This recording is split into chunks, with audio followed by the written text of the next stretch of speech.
There is a letter in the archive of the American Nurses Association dated October 4th, 1918. It is 3 pages long, written in a hand that starts neat and becomes less so by the 3rd page, the specific deterioration of someone writing quickly or writing tired or writing while not entirely well. The paper is thin, the kind used for correspondence during the war when heavier stock was reserved for official communications.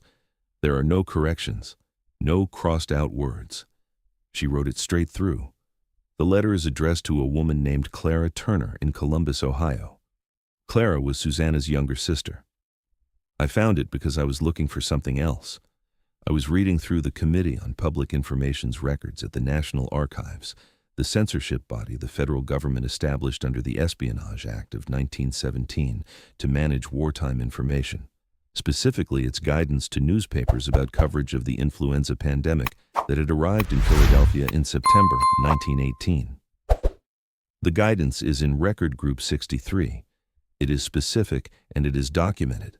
Reporting that described the scale of pandemic casualties in terms that might damage civilian morale was to be avoided. Editors understood. The Philadelphia Inquirer, the Public Ledger, the Evening Bulletin, all of them covered the pandemic, but in language that consistently minimized what was happening in the wards. I wanted to know what the wards actually looked like, so I started looking for the people who had been in them. Susanna Turner was born in Zanesville, Ohio in 1887.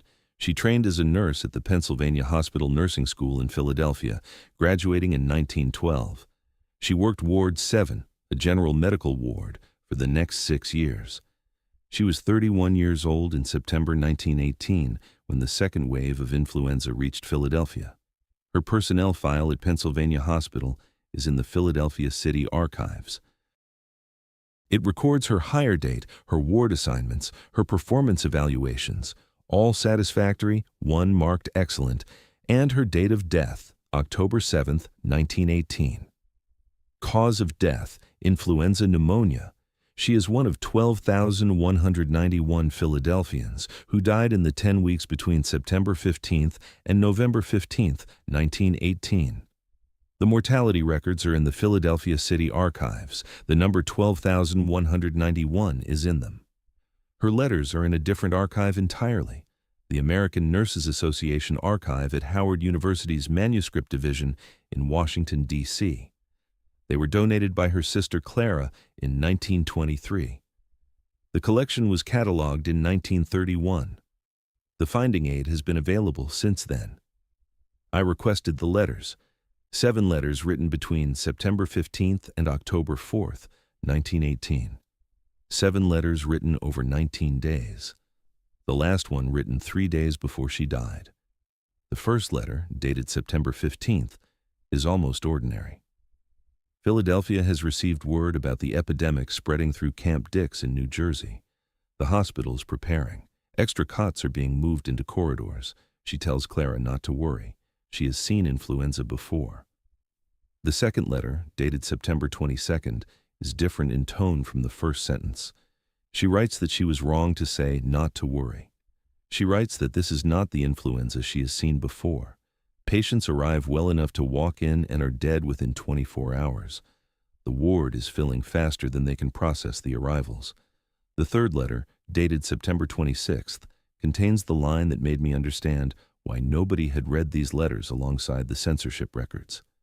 She writes, "I saw something today I don't know how to describe to you without frightening you. A man came in this morning. I took his temperature at 8 a.m. By 5 p.m. he was dead. 9 hours from walking in to gone. The papers are saying it is serious but controlled. I don't know what city they are describing. I don't know what city they are describing." She had no access to the Committee on Public Information's guidance to newspaper editors. She did not know that the language she was reading in the Philadelphia Inquirer was shaped by federal censorship guidance. She only knew that what she was reading did not match what she was seeing. The gap between what she was reading and what she was seeing is documented from both ends. Her letters are at Howard University. The censorship guidance is at the National Archives. Nobody had placed them next to each other. The fourth letter, dated September 29th, is the shortest, 3 paragraphs. She mentions a cough. She writes that Clara should not tell their mother she mentioned it. The fifth letter, dated October 1st, contains the line that the thumbnail of this video uses. She writes, "I have been a nurse for 6 years and I have never been afraid of a ward until this one."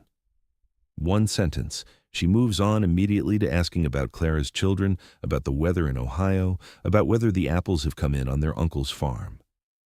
The domestic questions after the single line of terror are not avoidance. They are the specific behavior of someone who has learned to separate what she is carrying at work from what she allows herself to put in a letter to her sister. But the line got through. The sixth letter, dated October 2nd, describes something the Public Health Service's internal reports document from the other side. She writes, "We ran out of the screens we used to separate the dying from the living and stopped pretending the separation mattered. I don't know who gave the order to stop or if anyone gave an order. It just stopped. There weren't enough of us left on the floor to move the screens even if we had them." The Public Health Service's internal reports in Record Group 90 at the National Archives describe the Philadelphia situation as having exceeded institutional capacity and standard protocols no longer applicable. The official language and the nurse's language are describing the same moment from different distances. Her language is at Howard University. The official language is at the National Archives. The seventh letter is dated October 4th. She died 3 days later.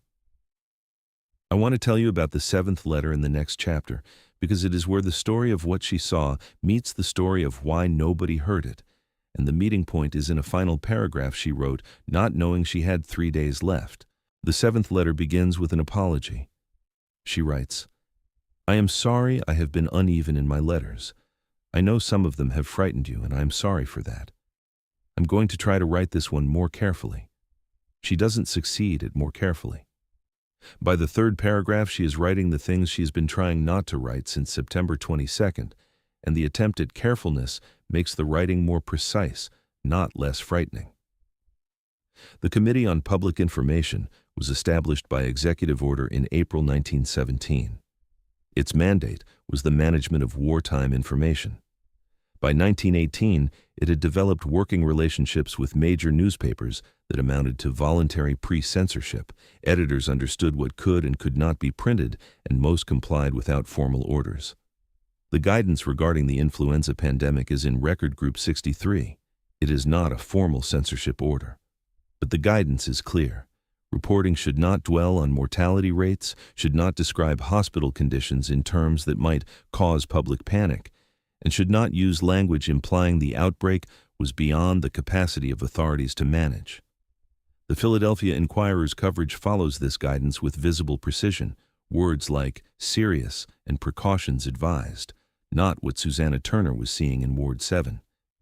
In the seventh letter's first 6 paragraphs, she describes specific things: a doctor she respects breaking down in the corridor outside the ward, the sound she hears at 3 a.m. that she cannot identify and then realizes is patients in adjacent wards, the specific quality of the light in the mornings, which she writes about as if light itself has changed. And then, in the final paragraph, she writes the thing that required me to put the letter down. She writes, "I have been thinking about what it means that the people of this city don't know what is happening in this building. I don't mean they don't know there is illness. They know. But they don't know what we are seeing. They are reading the papers, and the papers are telling them it is serious, but being handled, and they are going about their lives, and some of them are coming into this ward and dying in 9 hours, and the people who love them are reading about victories in France. I am not saying the war news is wrong. I am saying that the people in this city are not being given the chance to understand what is happening to them. I don't know who decided that. I don't know if it was decided by anyone or if it just happened the way things happen when enough people in enough positions agree without saying so. But I know what I see and I know what the papers say, and they are not the same city.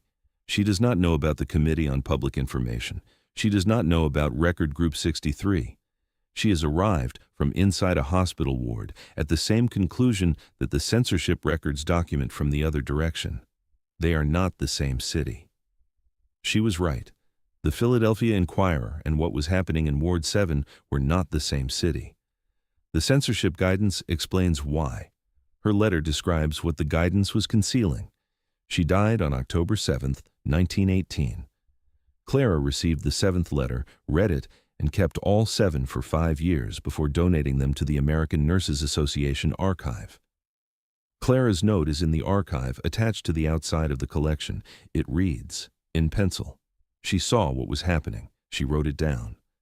I kept these because someone should know she told the truth. Someone should know she told the truth." The letters are at Howard University's Manuscript Division. The censorship guidance is in the National Archives under Record Group 63. The mortality records with Susanna's name are at the Philadelphia City Archives. The Public Health Service reports are in Record Group 90. All 4 sets of documents have been in their archives for decades. Nobody had assembled them. She was 31 years old. She had been a nurse for 6 years. She had never been afraid of a ward until that one. She wrote 7 letters. The last one was 3 days before she died. She wrote, "They are not the same city." She was right. The American Nurses Association archive is held at Howard University's Manuscript Division, 500 Howard Place Northwest, Washington, D.C. The Susanna Turner correspondence is in the ANA collection, cataloged in 1931, available to researchers by appointment. The Committee on Public Information Records are in the National Archives under Record Group 63. The Pandemic Coverage Guidance is in the News Division Correspondence Files. Finding aid at archives.gov. The Public Health Service records from 1918 are in the National Archives under Record Group 90. Philadelphia Hospital Capacity Reports for October 1918 are in the State Correspondence Files. The Pennsylvania Hospital Personnel Records, including Susanna Turner's file, are in the Philadelphia City Archives.